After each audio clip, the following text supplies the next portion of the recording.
සුබ දවසක් කියලා ඔයාලා හැමෝටම ප්‍රාර්ථනා කරනවා. අද මේ වීඩියෝ එක කරන්න බලාපොරොත්තු වුණේ උසස් පෙළ විභාගයේ සිංහල හැදෑරීමට බලාපොරොත්තු වෙන දරුවන් උදෙසා. ඒ අනුව ඒ ළමයින්ට තියෙන පොදු ගැටලුවක් තමයි පුතේ විෂයේ තාම නොදැනුවත් භාවය නිසා උසස් පෙළ විභාගයට නිර්දිෂ්ට වුණ මිලදී ගත යුතු සහ සොයා ගත යුතු ග්‍රන්ථ මොනවද කියන කාරණය ගැන. ඉතින් මම මේ පිළිබඳව පොඩි දැනුවත් කිරීමක් කරන්න තමයි මේ බලාපොරොත්තු වෙන්නේ.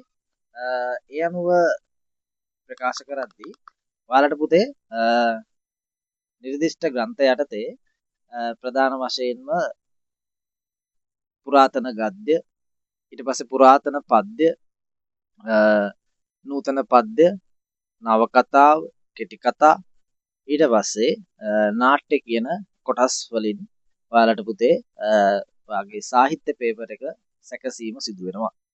ඉතින් ඔය පොත්වල තියෙන්නේ මොනවද? ඔය පොත් කොහෙද තියෙන්නේ? ඒ පොත් කොහෙන්ද ගන්නෙ? ඒවා මොන වගේද? ඔන්න ඔය කියන කාරණාව පිළිබඳ නිර්වුල් පැහැදිලි අවබෝධයක් ලබා දෙන්න තමයි මම මේ වීඩියෝ එක කරන්නේ. ඉතින් අපි මුලින්ම කතා කරද්දී පුතේ පුරාතන ගද්‍ය කියන පොත යටතේ ඔයාලට නිර්දිෂ්ට කරලා තියෙනවා නිර්මාණයන් 4ක් අන්තර්ගත කරපු තනි පොතක් තමයි පුරාතන ගද්‍ය කියලා කියන්නේ. ඉතින් ඒ පුරාතන ගද්‍ය පොත ඇතුලේ මුලින්ම සද්ධර්ම රත්නාවලිය ඔයාලට යොමු කරලා තියෙනවා. සද්ධර්ම රත්නාවලියෙන් කතා වස්තුන් දෙකක් අන්තර්ගත කරලා තියෙනවා.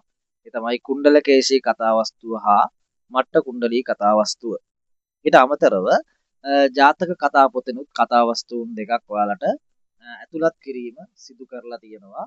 ජාතක කතා යටතේ චුල්ල ධනුජ්ජර ජාතකය හා චන්නකින්නර ජාතකය කියන ජාතක නිර්මාණ දිත්වයම ඔයාලට හැදෑරීමට පුතේ උසස් පෙළ විෂයට නිර්දිෂ්ට කරලා තියෙනවා. ඊට අමතරව පූජාවලිය කියන පුරාතන ගද්‍ය කෘතිය ඇතුළේදී පූජාවලිය ග්‍රන්ථයෙන් කතා වස්තුන් දෙකක් යොමු කරලා තියෙනවා. අනුරුද්ධ කුමාර කතා වස්තුව හා ජීවක වෛද්‍යවරයාගේ කතා වස්තුව. ඊළඟට සද්ධර්ම ලංකාරය කියන කෘතියෙනුත් කතා වස්තුන් දෙකක් අන්තර්ගත කරලා තියෙනවා. ඒ තමයි නන්දි වාණිජ කතා වස්තුව හා ස්වර්ණතිලකා කතා වස්තුව. ඔන්න ඔය විදිහට තමයි පුතේ ඔයාලට නියමිත පුරාතන ගද්‍ය පොත සැකසීලා තියෙන්නේ. ඉතින් මේ පොත මිලදී ගැනීමේ හැකියාව ඔයාලට ඕනෑම බුක් ෂොප් එකකින් තියෙනවා. ඒ වගේම ඔයාලගේ උසස් පෙළ ලියපු කවුරු අයියා කෙනෙක් හරි අක්කා කෙනෙක් හරි ඉන්නවා නම් මුදල් අපහසුතාවයක් තියෙනවා නම් ඔයාලට ඒ අයියලාගෙන් අක්කලාගෙන් මේ පොතක් ඉල්ලා ගැනීමේ හැකියාව තියෙනවා. ඉතින් මේ පොතේ මුල් පිටුවේ රූප සටහනක් තමයි පුතේ ඔය තිරේ දිස් වෙන්නේ. ඊළඟට අපි යනවා ඔයාලට යොමු කරලා තියෙන පුරාතන ගද්‍ය කියන කොටසට. පුරාතන ගද්‍ය කොටස යටතේ ඔයාලට හැදෑරීමේ අවස්ථාව තියෙනවා පුතේ ගුත්තිල කාව්‍ය. ගුත්තිල කාව්‍ය යටතේ ගුත්තිල කාව්‍යයේ ඒකටත් තනි පොතක් ඔයාලට නිර්දිෂ්ට කරලා තියෙනවා. ගුත්තිල කාව්‍යයේ පද්‍ය 91 ඉඳලා 317 දක්වා කාව්‍ය නිර්මාණයන්. ඊට පස්සේ ඔයාලට හැදෑරීමේ අවස්ථාව තියෙනවා පුතේ ඔයාලට නූතන පද්‍ය කියන කොටස. නූතන පද්‍ය කොටස යටතේ පද්‍ය නිර්මාණයන් කිහිපයක් අන්තර්ගත කරපු කාව්‍ය නිර්මාණ සංග්‍රහයක් අන්තර්ගත කරලා තියෙනවා.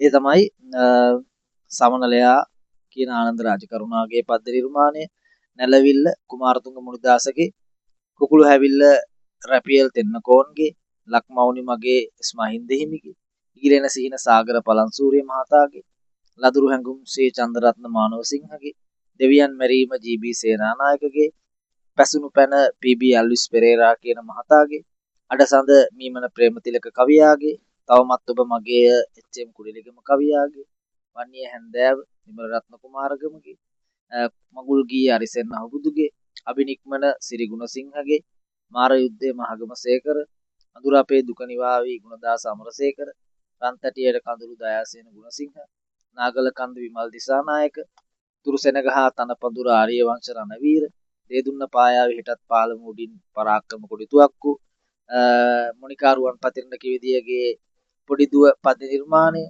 ලාල් හෑගොඩ කවියාගේ සතුට පද්‍ය නිර්මාණය, බුදුදාස ගලප්පත්තිගේ දුරු රට ගිය පුතු, නංගිගේ රහසිගත සෙනෙහි වීණාව කියන කාව්‍ය නිර්මාණය ධර්මසිරි රාජපක්ෂගේ, පරමල් කියන පද්‍ය නිර්මාණය රත්නශ්‍රී විජේසිංහ කවියාගේ, ආදරණීය පාසල නන්දන වීරසිංහ කවියාගේ කියන කාව්‍ය නිර්මාණයන් පුතේ ඔයාලට අන්තර්ගත කරපු නූතන පද්‍ය සංග්‍රහයත් නිර්දිෂ්ට වෙලා තියෙනවා.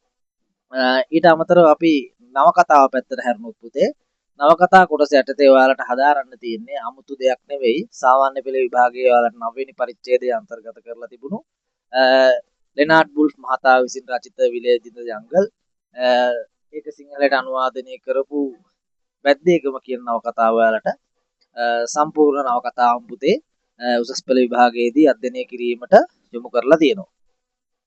ඊට පස්සේ අපි යනවා පුතේ කෙටි කතා සංග්‍රහය. කෙටි කතා සංග්‍රහයටත් නිර්දිෂ්ට වුණු කෙටි කතා නිර්මාණ කිහිපයක් අන්තර්ගත කරපු එක තනි පොතක් තියෙනවා. ඒකත් ඔය රූපේ දැක්වෙනවා. අන්න ඒ විදිහට කෙටි කතා නිර්මාණයත් ඔයාලා මිලදී ගැනීම සිදු කරන්න. එහෙම නැතිනම් හොයාගන්න.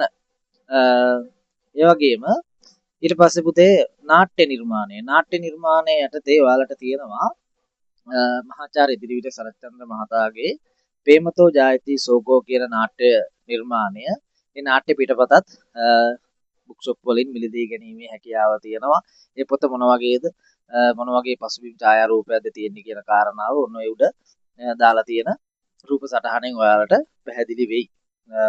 ඉතින් ඔය කියන කොටස් ටික තමයි පුතේ ඔයාලට සාහිත්‍ය ප්‍රශ්න පත්‍රය යටතේ නිර්දිෂ්ට කරලා තියෙන ග්‍රන්ථ වෙන්නේ. ඉතින් මම හිතනවා ඔයාලට ඒක අවබෝධයක් වෙන්න ඇති කියලා. අවබෝධයක් අපි ඉතින් තව මීට වඩා මේ වගේම වැදගත් වීඩියෝකින් නැවත හමු වීමේ බලාපොරොත්තු වෙන අද සමු ගන්නම්. සියලු දෙනාටම සුබ දවසක්.